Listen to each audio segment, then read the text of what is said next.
വീണ്ടും ഫ്ലേമിംഗ് തിങ്സിലേക്ക് എല്ലാ കൂട്ടുകാർക്കും സ്വാഗതം. അപ്പോൾ പുഷ്പ 2 ഇന്ന് പുലർച്ചയ്ക്ക് 4 മണിക്കുള്ള ഷോ ഞാൻ പോയി കണ്ടു. അപ്പോൾ ആ സിനിമയെക്കുറിച്ചുള്ള എൻ്റെ അഭിപ്രായത്തിലേക്ക് കടക്കുകയാണ്. ആദ്യം തന്നെ ഈ സിനിമയുടെ പ്ലസ് പോയിന്റ് ഒക്കെ എന്താണോ എനിക്ക് തോന്നിയത് അത് ഞാൻ പറയാം. അതിനുശേഷം മൈനസ് പോയിന്റുകളിലേക്ക് കടക്കാം. പുഷ്പയുടെ ആ ഒരു പഴയ സ്വഭാവം ഉണ്ടല്ലോ, ആ സ്വഭാവത്തിന് യാതൊരു മാറ്റവും കൂടാതെ തന്നെ ഇതിൻ്റെ അണിയറ പ്രവർത്തകർ ആ ഒരു സ്വഭാവത്തെ ഈ സിനിമയിൽ മുറുകെ പിടിച്ചിട്ടുണ്ട്. ഇപ്പം അതായത് ഫസ്റ്റ് പാർട്ടിൽ പുഷ്പയോട് നീ ഇനി നടന്നു പോയാൽ മതി, വണ്ടിയിലൊന്നും കയറണ്ട എന്ന് പറഞ്ഞപ്പോൾ അയാളുടെ ശിങ്കിടിയോട് പുഷ്പ ചോദിക്കുമല്ലോ, എടാ ആ വണ്ടിക്ക് എത്രയാ വില ചോദിക്കുമല്ലോ. അപ്പോൾ അതിന് 5 ലക്ഷം കണ്ട് ശിങ്കിടി പറയും. അപ്പോൾ ആ വണ്ടി നീ പോയി വാങ്ങിയിട്ട് വാ, ഇന്ന് 5 ലക്ഷം ഞാൻ ഇവിടെ തന്നെ ഇരിക്കും, അപ്പോൾ ആ വണ്ടി വന്നാലേ ഞാൻ വരുള്ളൂ പറഞ്ഞുള്ള ആ വാശി പിടിച്ചുള്ള ഇരിക്കൽ. എന്നിട്ട് വണ്ടി വന്നതിന് ശേഷമാണല്ലോ പുഷ്പ അതിൽ പോകുന്നത്. അതേപോലെ തന്നെ ഈ സിനിമയിലും ചെറിയ കാര്യങ്ങൾക്കൊക്കെ പുഷ്പയെ അവഹേളിക്കുന്ന സമയത്ത് ആ ഒരു അവഹേളിക്കുന്ന കാര്യത്തെ തന്നെ മാറ്റുന്ന ആ ഒരു സ്വഭാവം, അതായത് ആ ഒരു വാശി, ആ ഒരു തൻ്റെ ഇടം, അത് ഈ സിനിമയിലുമുണ്ട്. അത് നന്നായിട്ടുണ്ട്. അതുപോലെ ഇൻ്റർവെല്ലിൻ്റെ സമയത്ത് ഒരു നല്ലൊരു സീനുണ്ട്. അപ്പോൾ അത് പുഷ്പ അങ്ങനെ തിരിച്ചു വന്നിട്ട് ഫഹദ് ഫാസിലുമായിട്ടുള്ള ഒരു രംഗമാണത്.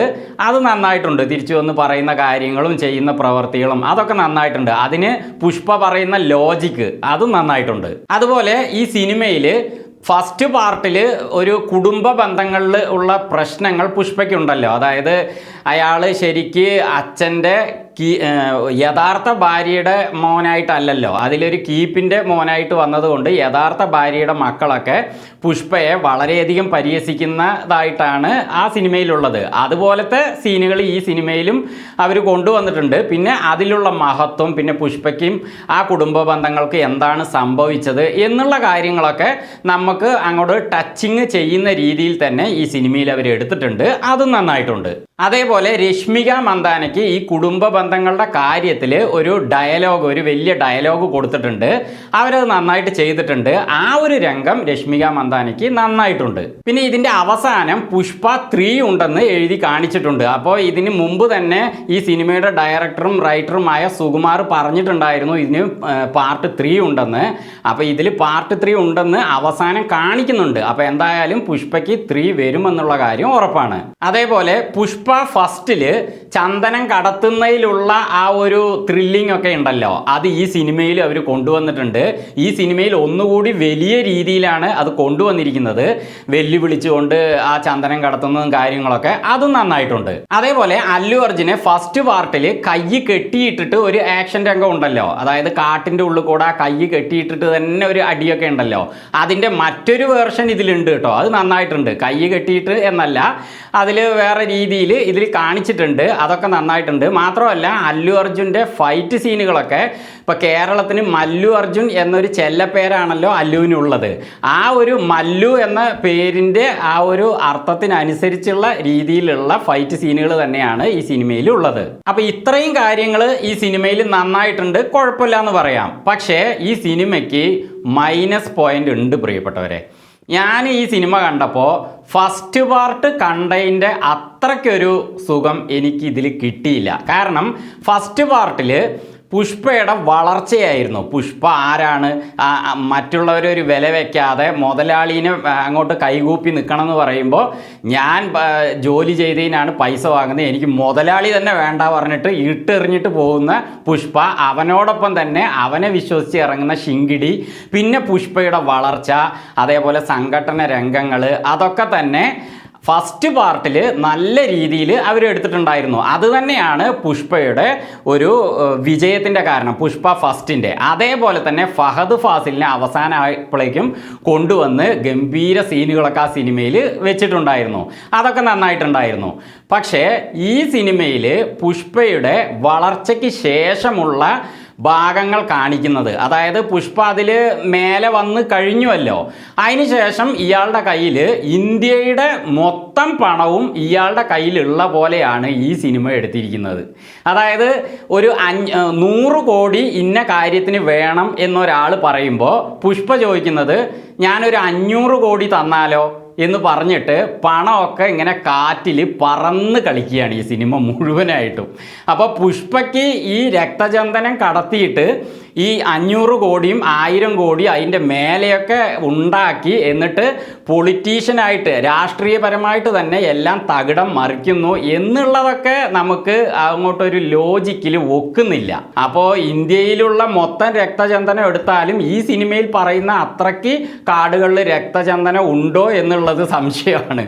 അതൊക്കെ ഒരു ലോജിക്ക് ഇല്ലാത്ത പോലെ തോന്നി. പിന്നെ അതേപോലെ തൊട്ടായിട്ട് പാട്ടുകൾ വരുന്നുണ്ട്. പാട്ടുകളൊക്കെ നന്നായിട്ടുണ്ട്. അതിൽ അല്ലു അർജുൻ്റെ ആ ഒരു ഡാൻസും കാര്യങ്ങളൊക്കെ സൂപ്പറായിട്ടുണ്ട്. പക്ഷെ എന്നാലും ഇതൊരു പാൻ ഇന്ത്യൻ ഫിലിം ആയിരിക്കെ തന്നെ ഒരു തെലുങ്ക് സിനിമയുടെ, പണ്ടൊക്കെ തെലുങ്ക് സിനിമകളിൽ തൊട്ട് ജങ്കട പറഞ്ഞിട്ടുള്ള പാട്ടുകൾ വരുമല്ലോ, അതേപോലെ തോന്നിപ്പോയി. പക്ഷെ പാട്ടുകൾ നന്നായിട്ടുണ്ട് കേട്ടോ. കാരണം എന്താണെന്ന് വെച്ചാൽ അല്ലു അർജുൻ്റെ ഡാൻസ് തന്നെയാണ് കാരണം.